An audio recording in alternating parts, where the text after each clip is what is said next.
नमस्कार। अब तक की तमाम खबरों के साथ मैं हूं सुखवीर। आप देख रहे हैं आपका अपना चैनल भिवानी हलचल। और आज की खबरें इस प्रकार से। सोमवार को खबर लिखे जाने तक स्वास्थ्य विभाग से मिले आंकड़ों के अनुसार एक और मरीज ठीक होने के बाद जिले में एक्टिव केसेस की संख्या 8 रह गई है।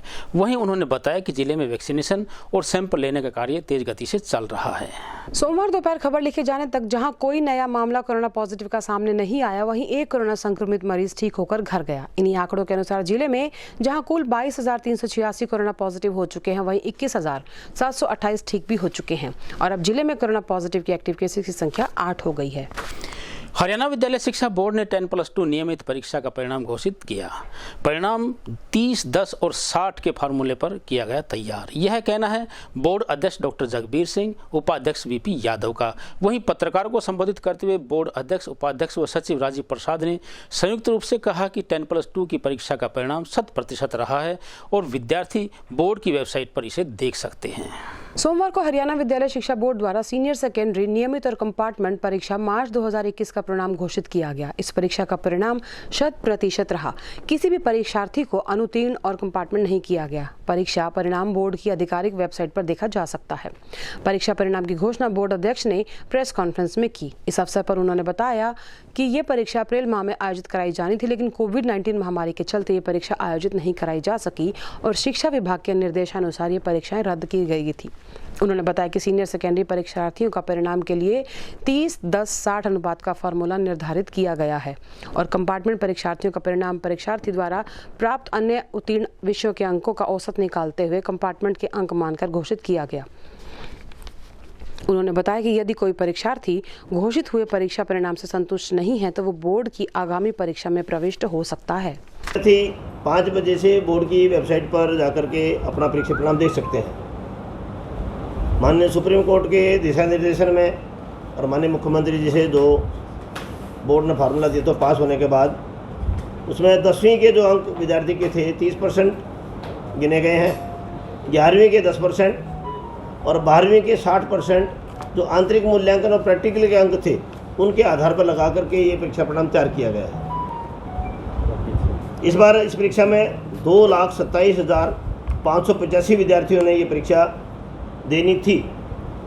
आज 2,21,263 परीक्षार्थियों का परिणाम घोषित किया जा रहा है, जिसमें 1,14,416 छात्र हैं और 1,06,847 छात्राएं हैं। उन सब का परीक्षा परिणाम 100% रहा। इसी प्रकार स्वयं पाठी जो परीक्षार्थी थे 5,605 परीक्षार्थियों का ये परीक्षा परिणाम घोषित किया गया है, जिसमें 3,893 छात्र हैं और 1,782 छात्राएं हैं। उन सब का परीक्षा परिणाम भी 100% रहा।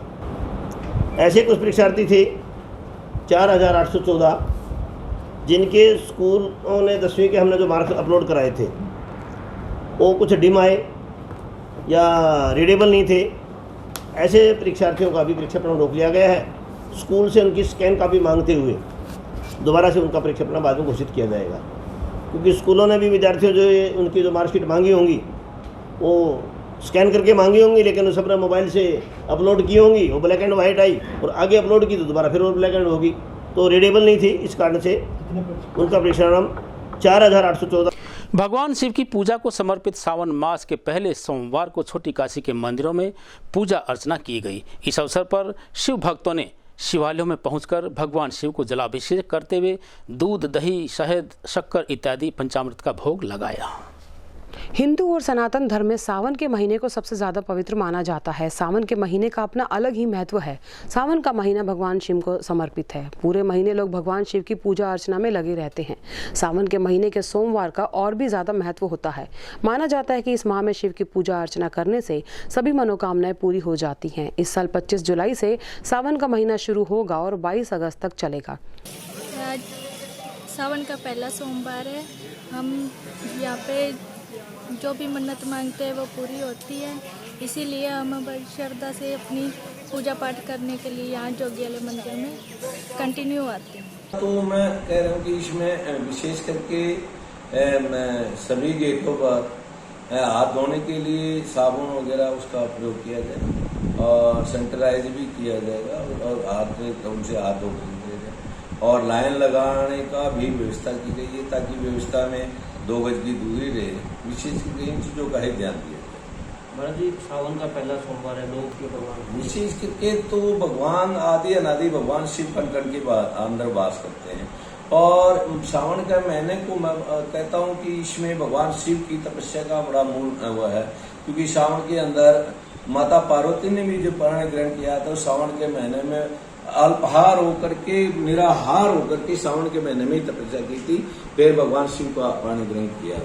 उसी प्रकार हर भक्तजन ने कोई भी हो वो शिव की आराधना जो करता है तो सावन के महीने में उसका ज्यादा फलीफल होता है और उसके साथ साथ सावन में जो सोमवार आता है उसका विशेष करके है, फिर उसके बाद में शिवरात्रि है उसका और भी बड़ा महत्व होता है। इसलिए उसमें विशेष करके भगवान शिव ज्यादा भोलेनाथ है, उनके यहाँ ज्यादा चढ़ावा की उसकी जरूरत नहीं होती है। उसमें तो विशेष कर शांति स्वरूप में भगवान को जल और विशेष करके गंगा जल चढ़ाने का एक ज्यादा महत्व है।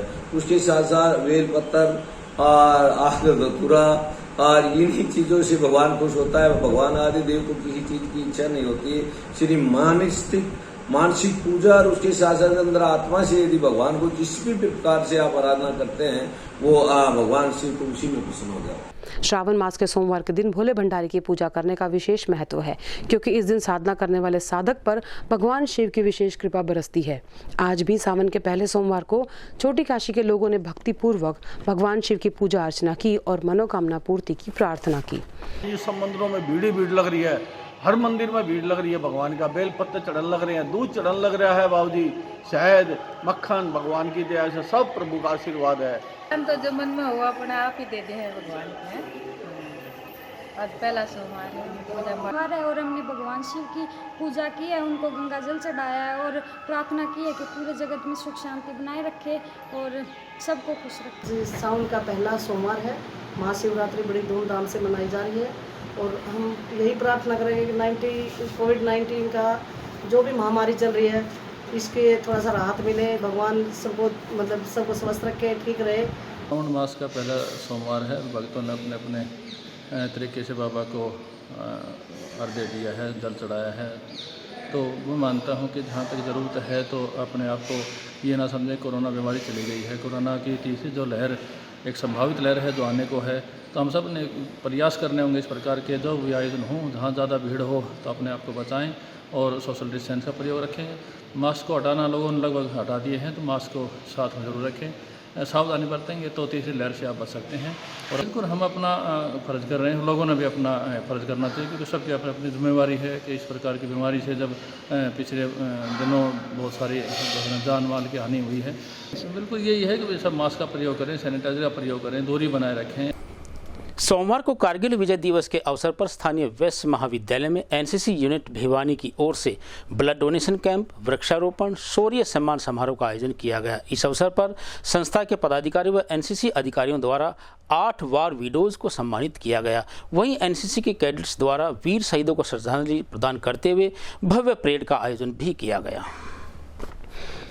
सोमवार को वैश्य महाविद्यालय द्वारा कारगिल विजय दिवस धूमधाम से मनाया गया। इस अवसर पर महाविद्यालय की एनसीसी यूनिट द्वारा अनेक कार्यक्रमों का आयोजन महाविद्यालय परिसर में किया गया। वहीं नेहरू पार्क से शहीदी स्मारक पर शहीदों को पुष्प अर्पित कर उन्हें श्रद्धांजलि भी दी गई।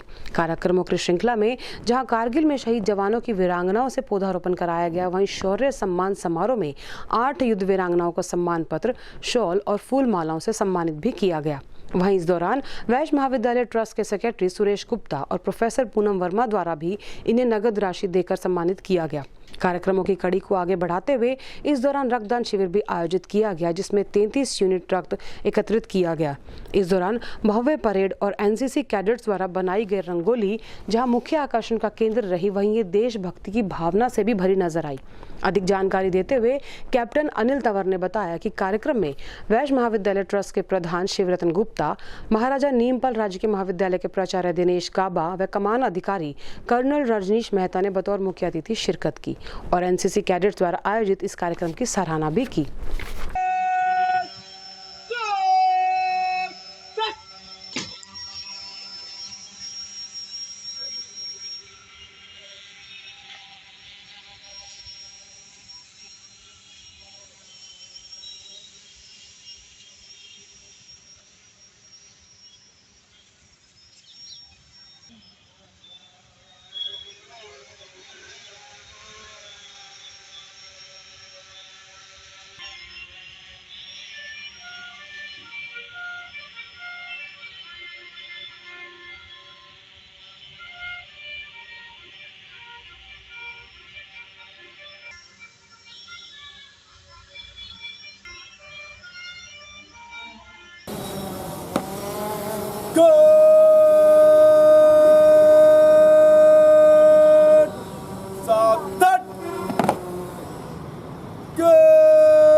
सलामी देगा सलामी सस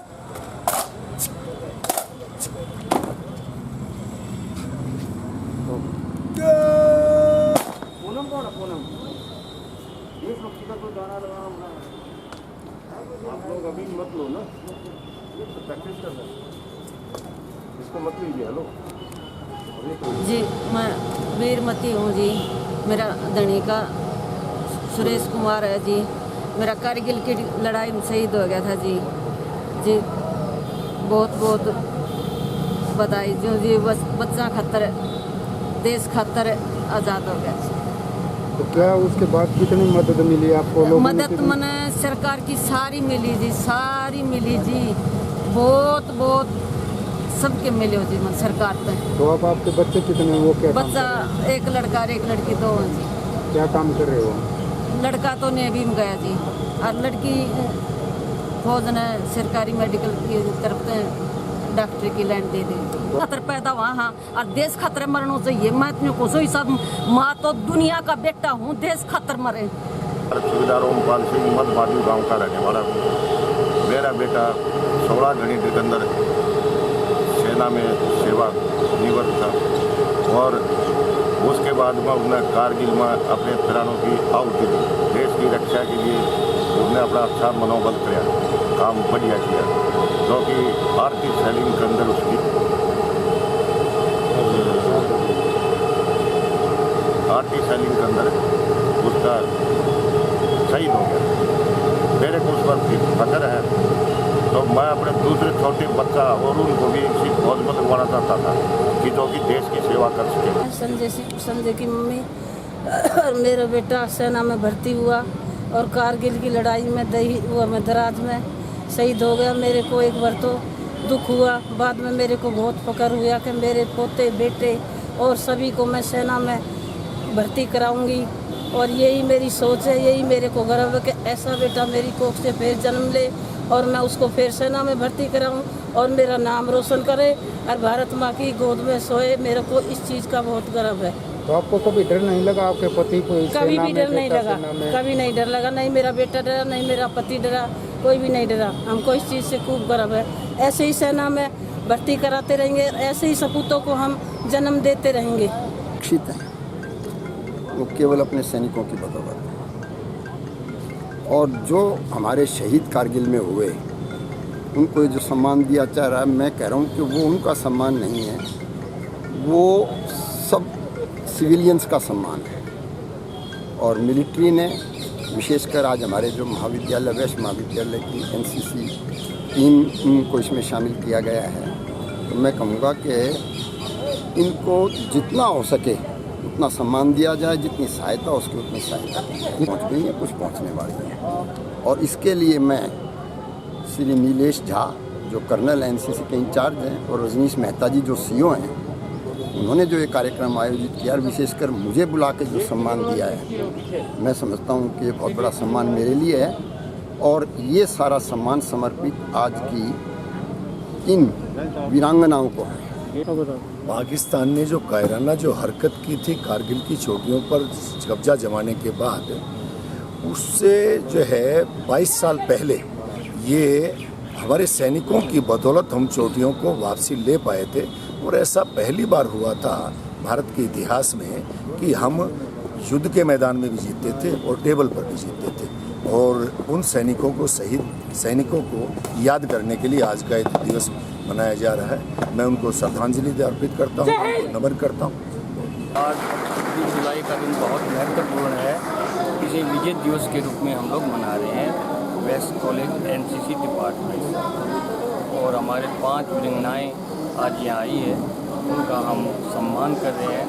क्योंकि आज का दिन 1999 22 साल पहले जो पाकिस्तान ने हमारे लद्दाख और कारगिल की पहाड़ियों पर जो कब्जा किया था, हमारे महान सैनिकों ने उनको खदेड़ के अपना झंडा फहराया।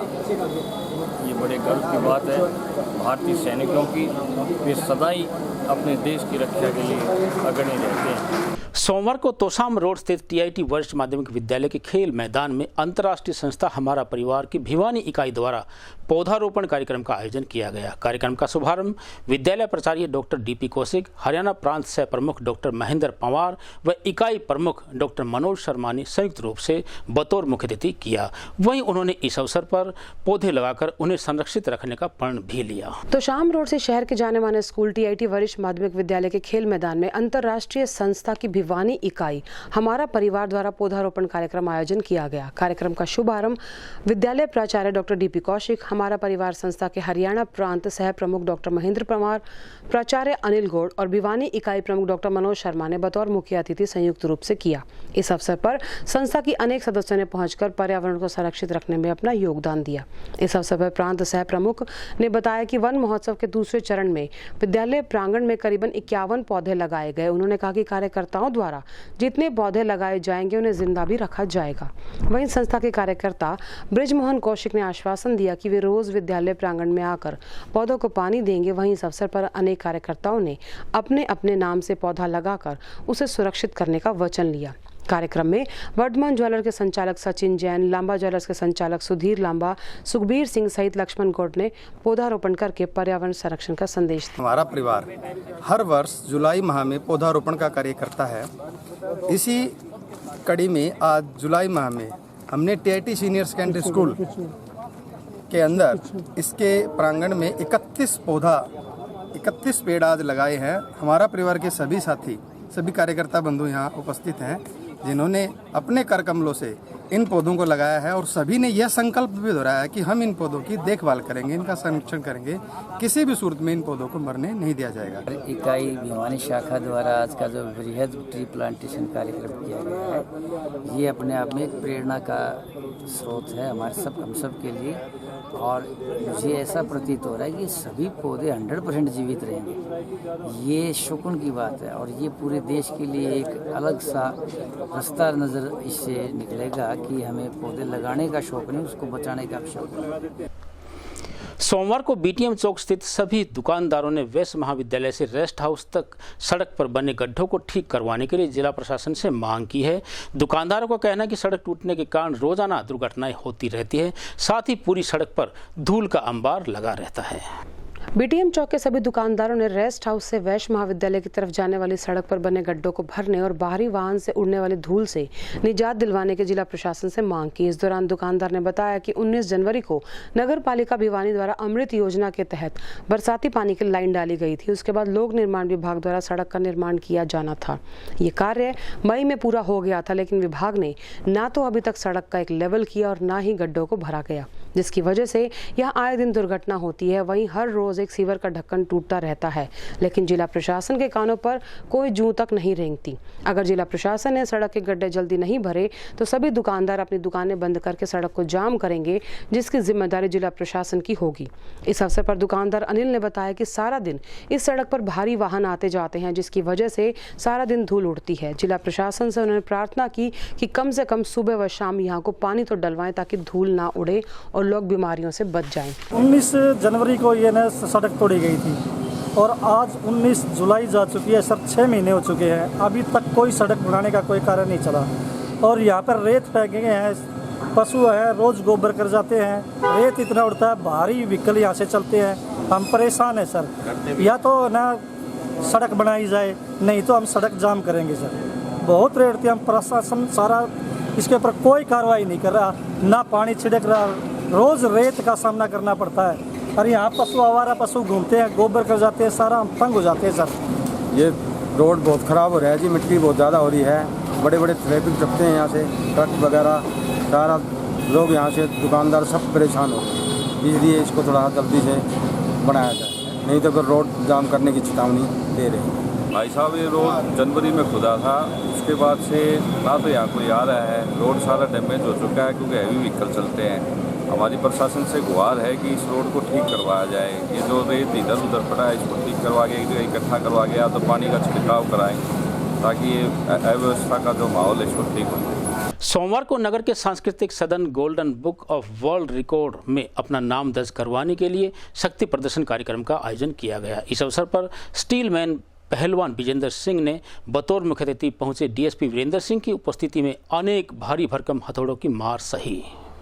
सोमवार को नगर के सांस्कृतिक सदन में कार्यक्रम का आयोजन किया गया। इस दौरान स्टील मैन के नाम से प्रसिद्ध नगर के पहलवान विजेंद्र सिंह ने शक्ति प्रदर्शन किया। विजेंद्र सिंह ने golden book of world record बनाने के लिए इस शक्ति प्रदर्शन में अपने शरीर पर भारी हथौड़ों की मार झेली। कार्यक्रम में उप पुलिस अधीक्षक वीरेंद्र सिंह ने बतौर मुख्य अतिथि शिरकत की और वर्ल्ड रिकॉर्ड के लिए शुभकामना देते हुए उनका हौसला बढ़ाया। अखिल भारतीय जन कल्याण संगठन द्वारा इसका आयोजन किया गया है सांस्कृतिक भवन के अंदर। इसमें पहलवान विजेंद्र अपना कर्तव्य दिखाएंगे और वो आयरन स्टील बॉडी के नाम से मशहूर हैं, स्टीलमैन उनको कहा जाता है। तो आज वो अपना कर्तव्य दिखाएंगे। शरीर पे चोटें हैं, जो हथौड़े वगैरह से जो चोट मारेंगे तो उसमें वो अपना प्रदर्शन करके Guinness book of world record में अपना नाम दर्ज कराएंगे। इस उपलक्ष्य में आज इन्होंने इसके संचालकों द्वारा मुझे आमंत्रित किया गया है। मैं इनका तहे दिल से शुक्रिया अदा करता हूँ। मैं नेहरू युवा कार्यक्रम खेल मंत्रालय भिवानी में एज ए जिला युवा अधिकारी हूँ। इनकी मैं एक्टिविटी देखता रहता था, तो एक दिन अचानक इनसे बातचीत हुई। मैंने कहा आप हमारे संगठन से जुड़ो, क्योंकि आप इतनी अच्छी अच्छी एक्टिविटी कर रहे हैं। नशा दूर करने के लिए जागरूकता अभियान चला रहे हैं, कोरोना हो जाए, जितने भी इन्होंने बहुत सारी एक्टिविटी की है, जल बचाओ, वाटर रिसोर्स के बारे में।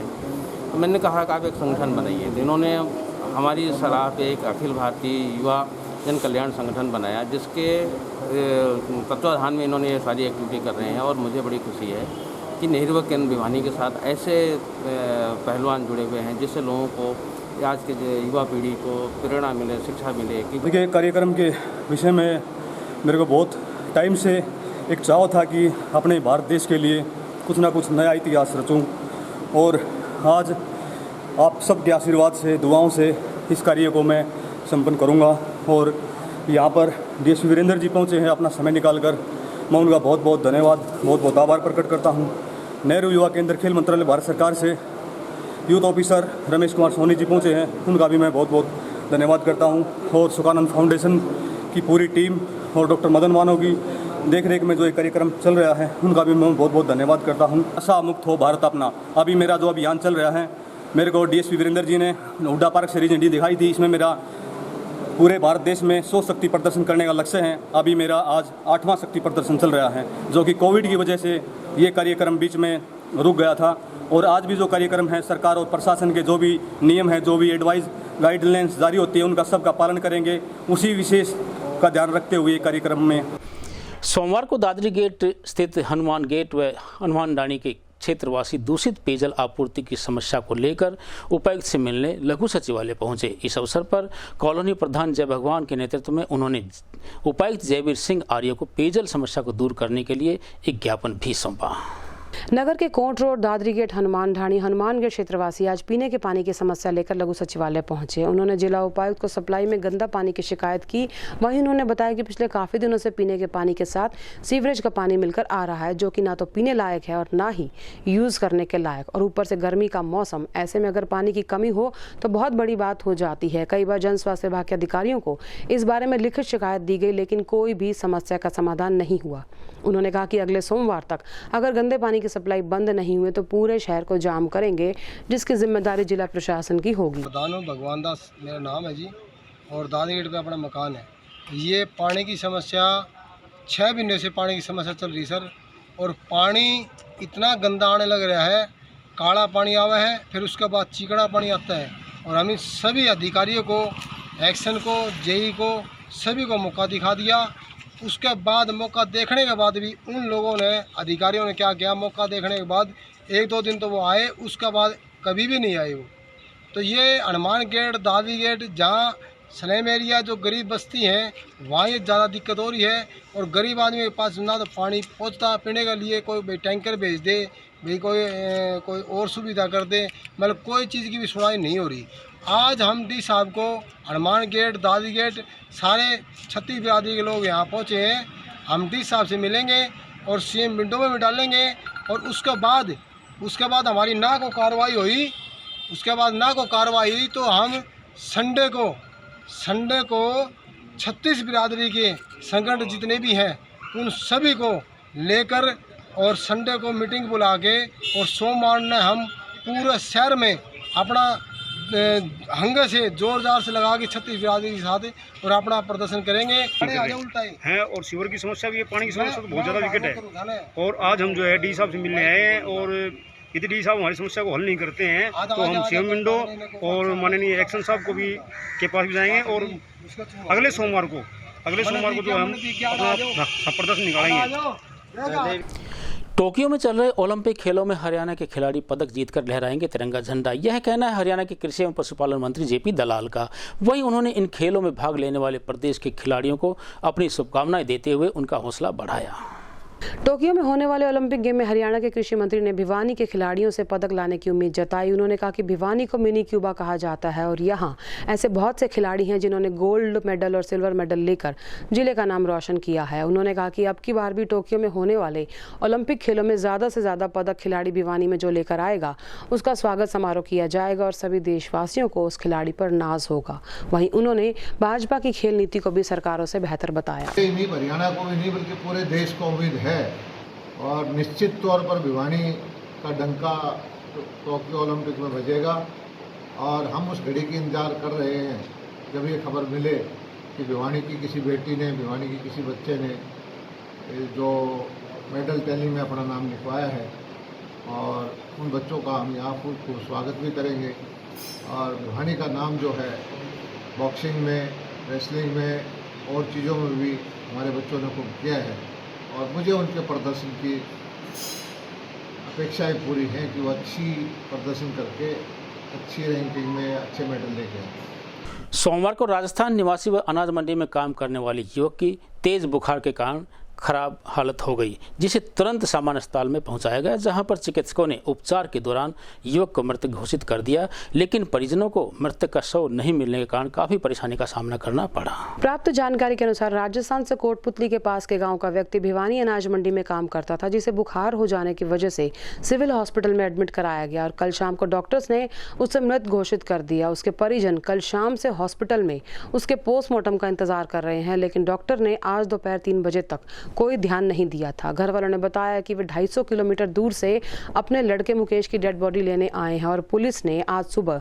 11 बजे सारे कार्रवाई खत्म कर दी थी, लेकिन उसके बाद भी हॉस्पिटल में डॉक्टर न होने की वजह से उन्हें डेड बॉडी नहीं मिली। वे लोग सीएमओ से मिलने गए तो उन्होंने मिलने से भी मना कर दिया। परिजनों ने कहा कि यहाँ कोई डॉक्टर ठीक से जवाब भी नहीं दे रहा है। राजस्थान से हमारा लड़का यहाँ मंडी में काम करता था, मुकेश गुजर सनोप राम कुमार गुजर। उसकी बुखार उखार की वजह से कल डेथ हो गई। 5 बजे बॉडी को यहाँ मोचरी में ला करके रख दी। उसके बाद में कल से भी 15 आदमी तो कल आए हुए थे। रात को हम और आ गए। सुबह पुलिस चौकी में गए, वहाँ से इनकी रिपोर्ट बनवा करके और फिर डॉक्टर साहब के पास गए। सुबह 11 बजे से हम धक्के खा रहे हैं। कभी पीएमओ के पास जाते हैं, कभी सीएमओ के पास में जाते हैं और बोलते हैं डॉक्टर साहब आएंगे 3 बजे। कल से पोस्टमार्टम के लिए हम परेशान हो रहे हैं, या कोई सुनवाई नहीं है।